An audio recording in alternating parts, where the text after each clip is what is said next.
Hey, next time, tune in to watch Talkin Maine with the Chancellor from the University of Maine System. Great guy, great conversation.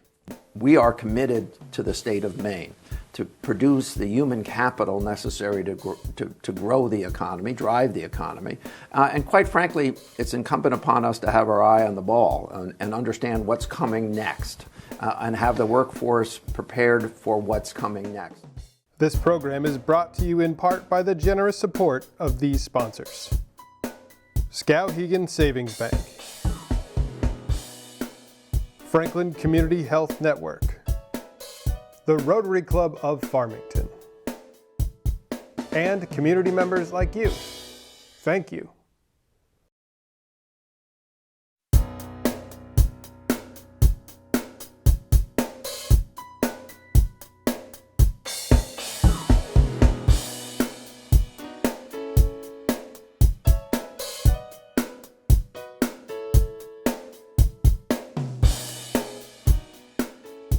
Welcome to Talkin Maine with me, Tom Saviello, and the Bow Tiw Boy. And I have my special guest, the Governor, Chancellor Governor.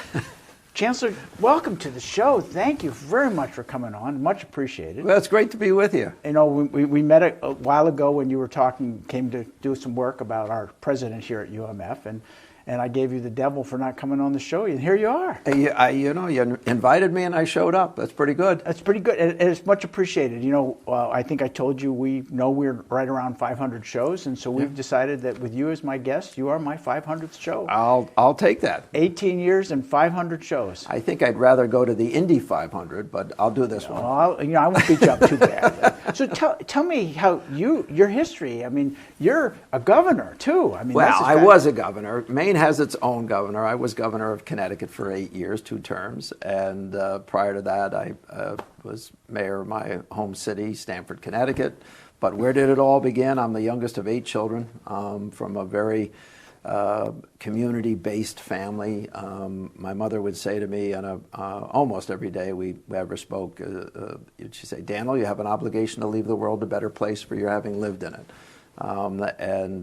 That's part of the story. The other part of the story is I grew up with severe learning disabilities and some physical disabilities that took years to work around. And, you know, my mother was there always saying that you had to be nice to people, you had to work for people, you had to make the world a better place. And I think I took that to heart, and I've had an interesting career. I graduated from Boston College and Boston College Law School. Was a prosecutor in Brooklyn, New York for a better part of 4 years. Went back home to my city where I grew up and practiced law privately for 12 years, then became mayor for 14 years, and then the 8 years as governor. As all of that was coming to an end, the political side, actually the elected side. You're still in a highly political position. Well, thank you for making the point, stealing my line. But I had done a fair amount of teaching while I was also holding public office, and I decided that I'd like to spend my last career in higher education, and I was able to do that. It's interesting because listening to you talk, you've had basically, not counting school, but 3 careers. And as I was going into the college, I remember somebody give me advice, you always have to have 3 careers in your life. And I kind of looked at it, I just really want one, give me a job. And so I ended up working for International Paper for 1 career. The other was working then in the political offices, and now my 3rd career, I could decide it was either my education or it was whatever I'm doing now, and it's kind of fun. Yeah, life is fun, and life is what you make it. And what I believe is the more you put in, the more you get out. Yeah, and the more, and I sing, want to make the place a better place. That's a great goal. And as a Boy Scout, back in my days when I was an Eagle Scout, it was like, always leave the campsite better than you found it. Yeah, well, I was a Boy Scout, and I got to the 2nd highest rank, and people say, well, why didn't you get your Eagle Scout? And I said, well, I discovered girls and football. Well, we're pretty close. My parents knew that I was going to discover girls in sports, and so they really pushed me to get done. Yeah. I got done at a very young age, and so I'm glad they did, because it's something that was important to me. But I did exactly the same thing. Those things happen, and it's like, well, I don't care about this, And I had a ball. But I had a wonderful leader who took us all over the place. His name was Popsy Weaver. Oh, wow. And he had no family. He had a son that was living out of state, and he just adopted some of us older scouts and would take us camping just about every weekend. Nice. So we had a good time. Good. So you're in this position. You've come to a challenging time with the university system. It is a challenging time, and some of that is of our own making, and some of it is demographics in Maine. People aren't having children at the same rates that they were having when you and I grew up. As I said, I was the youngest of 8. So we have, and not only does Maine have a tough demographic for producing students, where the rest of the portion of the country where we get most of our other students is New England, and that, of course, is the oldest area population-wise. And I think there was a period of time in which we took our eye off the ball, and we failed to reinvest in ourselves at an appropriate rate. Our infrastructure grew older and older, and in some cases in disarray. The job was open. I like challenges, and I decided to come here and try to help the state of Maine and our university system move forward. We are committed to the state of Maine to produce the human capital necessary to grow the economy, drive the economy. And quite frankly, it's incumbent upon us to have our eye on the ball and understand what's coming next, and have the workforce prepared for what's coming next. So right now we're all talking about AI, or we're talking about bio development, particularly in the medical field, or additive manufacturing. Well, we're doing all of those things now across our universities, as well as preparing people to go to law school, or preparing people to go to medical school, or be a great accountant, or go back to the community in which they were born in Maine, and be a leader. I think you make great points, because the school, university system took their eye off the ball. They did. There was a time when you and I were growing up that everybody went to college. You need to go to college. That's the next step. And as that demographic started to move through, the next demographic was, well, college may not be the right place for me to go. I will share with you, when I was in New Jersey, I grew up a mile from New York City. Maine was one of the places that you might consider going as an undergraduate, but it was a tough school to get into. Mm-hmm. And I ended up going to the University of Tennessee, and then coming up here to my graduate degrees in forestry, because it was a wonderful program, one of the best in the country. Still is. Still is. It's because you had great graduates, that's why. Well, some of them fool people. Well, that's why they went into politics. They had nothing else to do. But they took their eye, and then this institution changed in some ways that I think hurt it. But you've put an interesting gentleman in charge here, and you actually came and did your homework on Joe. Well, Joe McDonald, who is the president now of the university, is one of the first people I met when I came to Maine. I had somebody introduced us, and he has an unbelievable intellect. He dives deep into issues to understand them and take them apart to find the answer. So when this position became open, he was my go-to person on an interim basis. And we decided to make that a 2-year appointment. Normally we do it as a 1-year appointment, because the faculty asked for someone, and the staff asked for someone for 2 years, because they understood that a lot of change had to take place to reposition the University of Maine Farmington. And as the time was coming on that original commitment, I decided to go out and talk to people at the university itself. And overwhelmingly, people asked that Joe become the president. And so we have given him a term as president. He did great work in these 2 years, and looking forward to at least to having him work for another 2 years.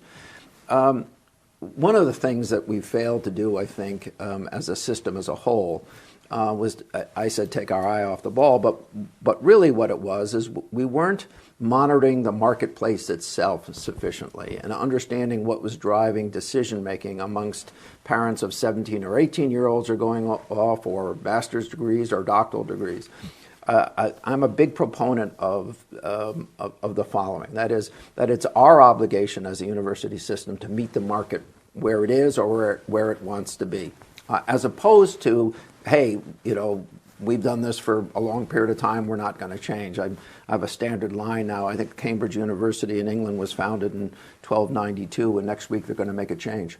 But we have to change. And as you and I know, things are moving at a faster pace than ever before, and they are not going to slow down.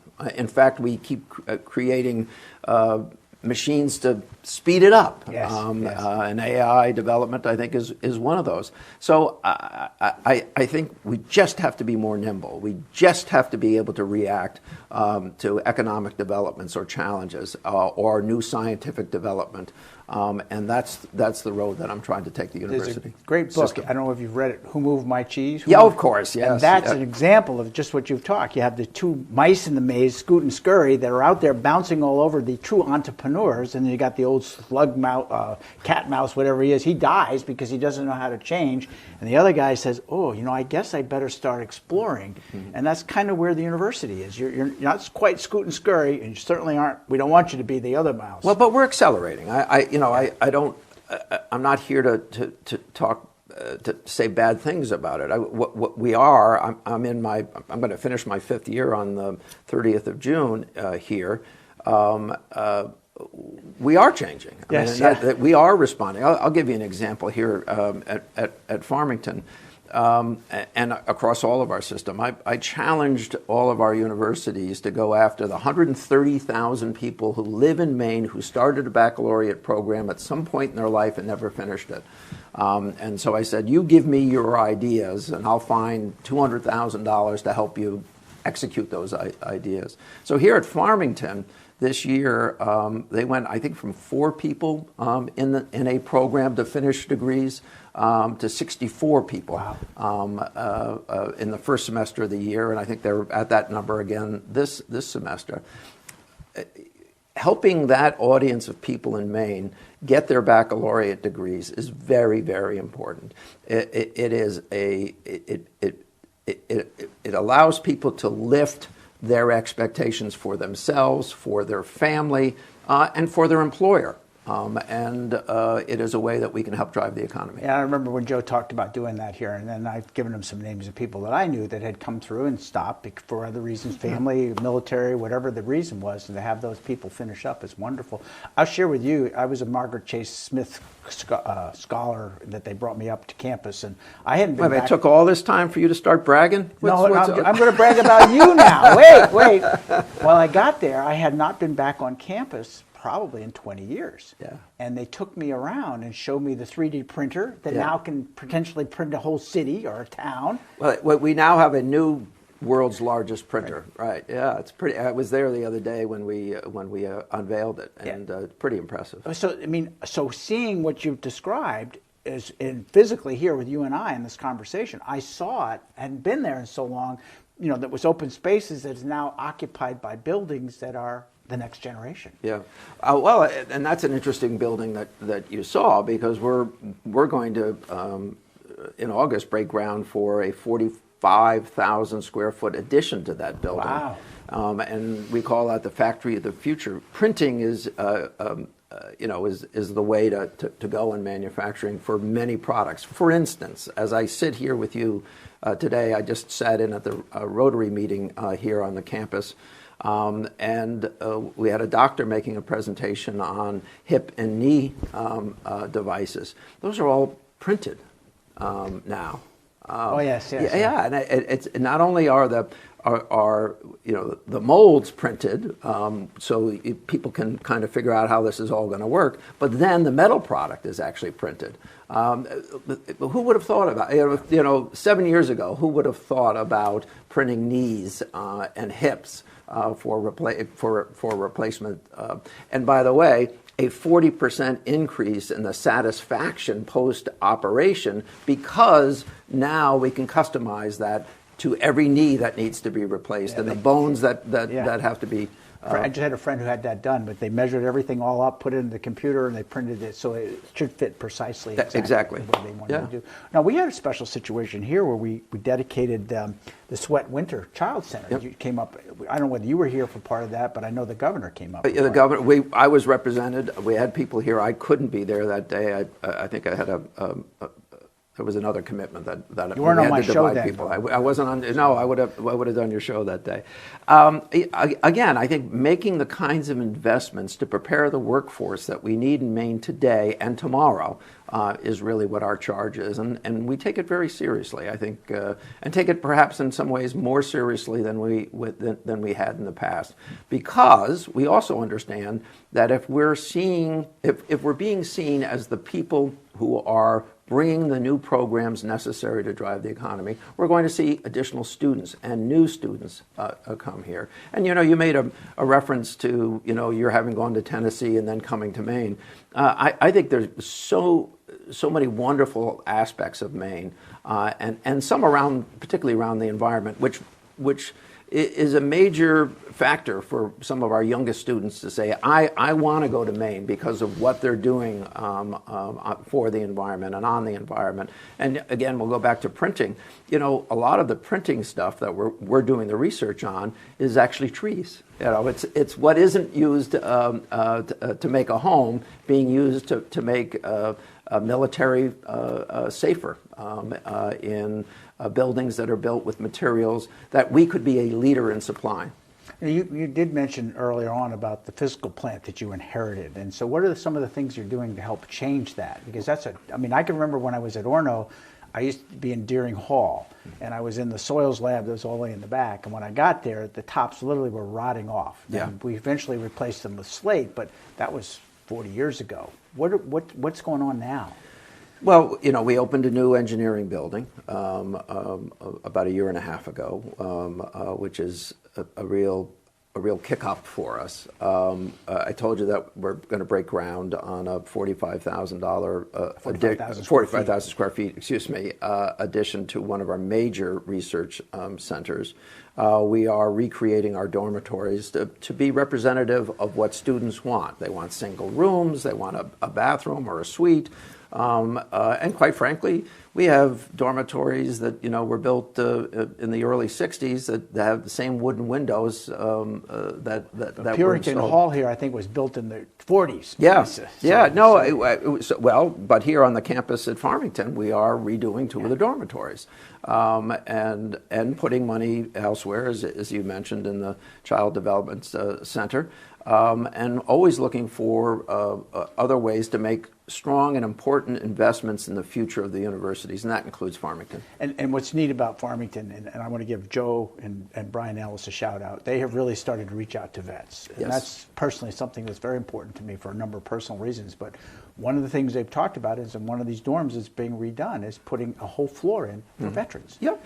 I think what we found about veterans is they want to know there are going to be other veterans, and they want to know that they're going to be treated well, and they want to know that and treated with respect, and in many cases want to make sure that they're going to get credit for learning that they may have had in the military, actual programs, or the experiences. And I think we're starting to get that right. I think UMA is doing a particularly good job in that area. We have other universities that are reaching out.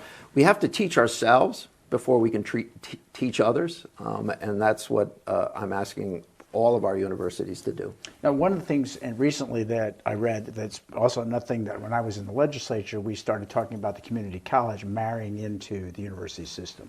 And to be very candid, prior to you coming on, I didn't think there was the effort that should have been put in place. I had students that were in the community college that were trying to get in, they were running into problems, and I had to step in as a legislator. But you've just come to an agreement to help make this meshing even more effective. Yeah, we are looking at all of our agreements with across the board, across the system that we have with community colleges. And some of those are local based on where the community college is and where our university who's most likely to draw on it. But we have to make those connections for those students. We have to make sure that they're getting credit for the work that they've done in an associate's program, if they've got an associate's degree, or the courses that they took at community college.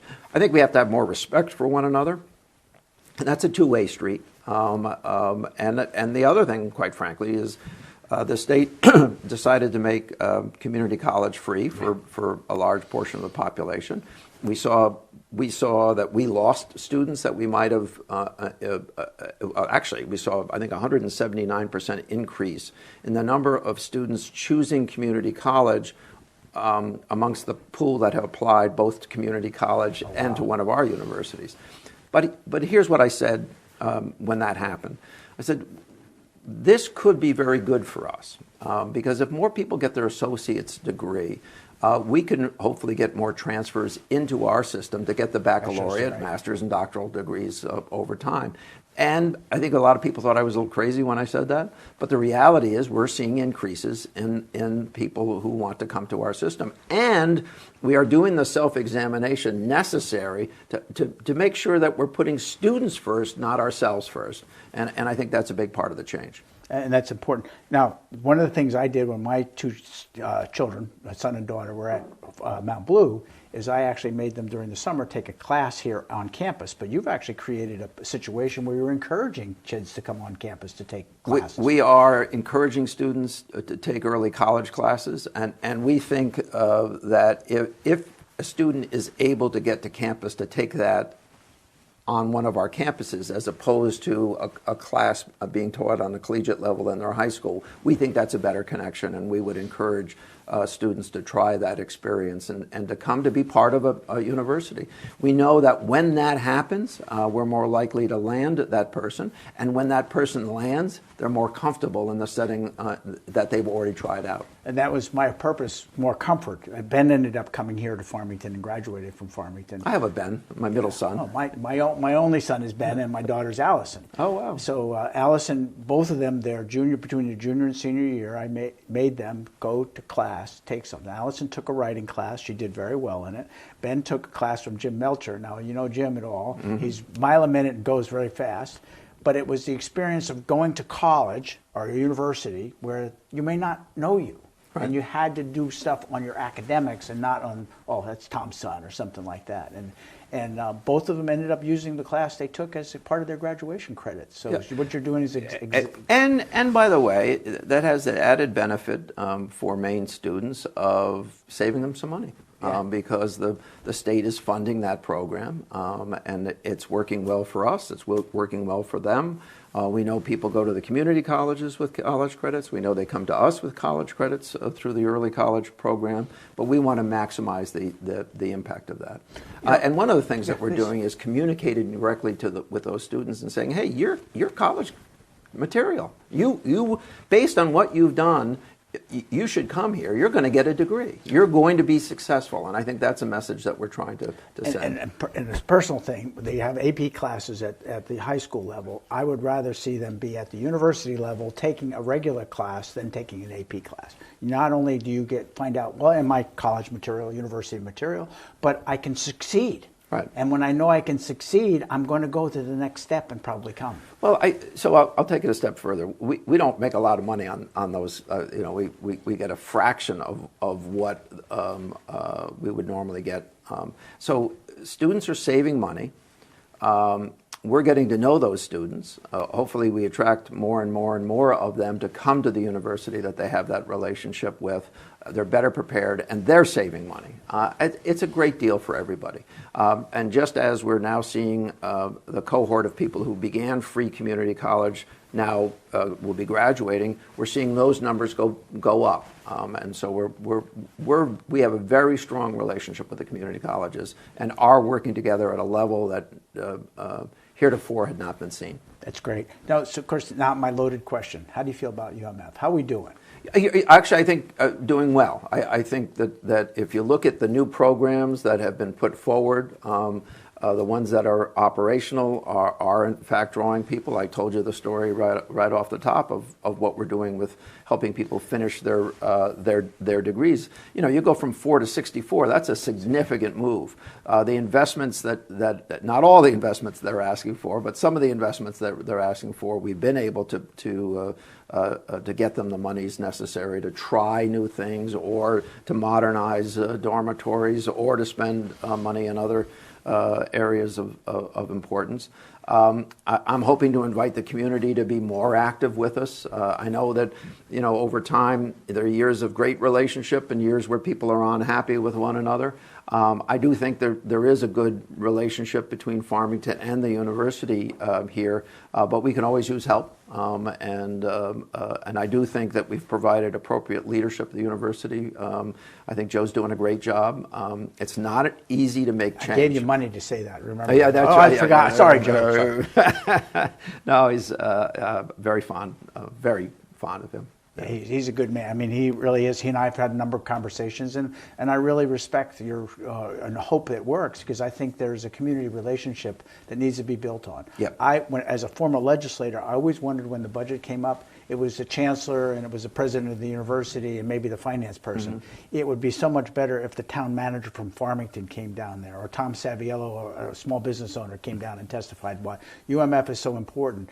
That misses down there. Yeah. You don't have that. That's what you got to, because legislators listens to their constituents, right.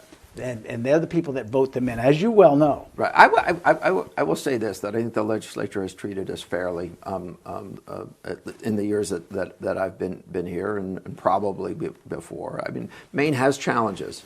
On the other hand, we are seeing state income, the money that go to the state increase, and again, I think we've been treated fairly. What I keep trying to have people understand is, if you don't invest over a 50-year period, you've dug a hole for yourselves. And what we're asking for is help to get ourselves out of the hole. So I don't want students who might be interested in coming to Farmington or going to the University of Maine take a tour of the campus and say, well, UNH has got a much prettier place and new buildings and that sort of thing. So on a longer term basis, we need to address that. And I'll give you an we example. are addressing it. And my daughter went to High Point University in North Carolina. Beautiful When it went place. there, it was an old campus, old campus. And eventually they replaced the president, and the gentleman went out and raised some money. And now you go down there, so it went from a $20,000 a year college to $60,000 a year college, but it's immaculate. Right. Everything is for the No, customer. I know that campus well. I've studied some of the things that they've done. Well aware of it, and there are other models of that. Now, having said that, when you're in a part of the country that's growing rapidly, income comes more easily. Yes. But what we've seen in Maine over over the period of the pandemic through today, is Maine is a hot commodity. People want, the hotels are filled year round, not just in the warm weather months or in the ski country in the ski months. So they are sharing some of that income with us. On the other hand, we dug a deep hole for ourselves. So, as you got the last minute, how would you like to close this? What would you like to say about the system and perhaps about UMF? Well, I'm going to be back for graduation. I chose Farmington as Thank the you. graduation that I would attend this year. I'll also attend the law school a couple of weeks later. They have a later graduation period under the ABA rules. So I'm excited about that. I'm excited about the change that the faculty and staff and Joe are leading. And I'm fully invested in the success of Farmington. It's our oldest university. People say, "Oh, Maine must be the oldest University of Maine." Well, no, it's our flagship university under the Morrill Act. Land-grant Act. But this was the first normal school, so therefore, really, in our constellation of universities, it's the oldest university, and we should stand by this beautiful and talented university. Thank you, All right. Chancellor. It's a Great. pleasure having you here. And if I ever come back, I'll call you to have you back on the show. All righty, good Or enough. we may have a special occasion that you need to come back for. Hey, you never know. I got to get you up to 3. All right. Thanks for tuning in. We'll see you next time on Talkin' Maine.